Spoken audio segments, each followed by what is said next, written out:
Okay guys, welcome back to my course of Unleashing the Computer System's Basic Concepts.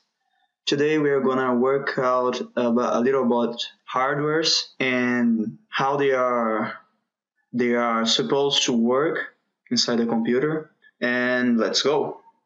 Computer hardware is a collection of physical elements that constitutes a computer system.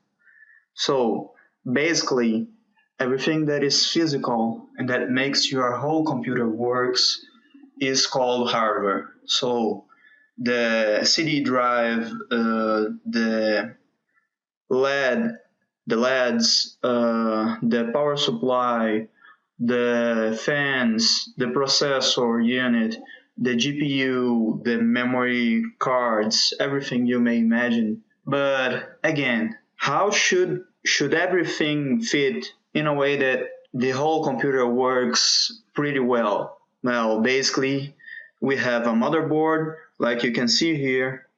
This motherboard is the main computer hardware that you need to do anything inside a computer. Without it, you cannot do anything because the motherboard will have everything attached to it. You'll have the CPU, the central processor unit, attached right here below this fan. You'll have the memory cards here that we call RAM memory, the graphics cards and other capture cards or any additional cards you may use will fit right here. Also attach them to the motherboard. Your computer HD that will store all data will be attached right here near the floppy disk. And this red cable here is the cable that transmits the data of the computer, and it also attached to the motherboard. So you have here the CD drive, the cable that transmits its data, it's attached to the motherboard. Also the HD will have the same cable that we'll call here a SATA cable. We'll have also the power supply cable, that is this one here, like you can see in this picture. These cables are also used to supply HDs, CD drives. The whole motherboard is supplied by these cables. Let's see exactly how we can make hardware works and what's the minimum hardware required to make a computer work. Well, the minimum hardware required are the CPU together with the memory and together with the I/O devices. So CPU alone cannot do anything because it has very little memory, and also you cannot interact with the CPU directly. You have to do this interaction with I/O devices that here we are going to call the keyboard, the monitor, the mouse. Anything that the user really interacts to is called I/O device. Pen drive, an external HD, the HD, everything that transmits data, basically, big chunks of data. The memory is used to store temporary data. You see here that the memory can reach 30,000 megabytes per second of speed. So that's a lot. It's very, very fast. And when you compare this with an HD, for example, you'll see that the HD can only reach 30 megas per second. It's kind of 1,000 times slower. Let's see a little bit more about this computer hardware and what we usually have as computer hardware in our homes.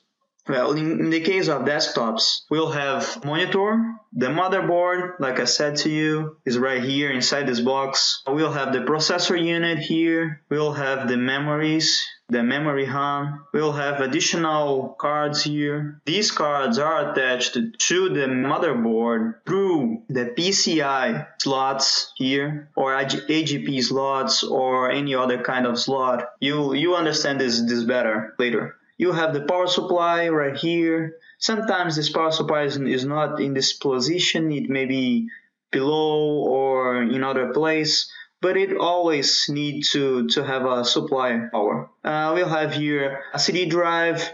Some modern computers don't have this anymore because it's an electromechanic device, so it needs electric currents and also needs some mechanical parts, and this makes the whole device slower. So the modern trend today is everything being electronic. We don't really need to store information anymore in a mechanical way. It's slow and it's not reliable as other electronic storage techniques. Here it's an HD.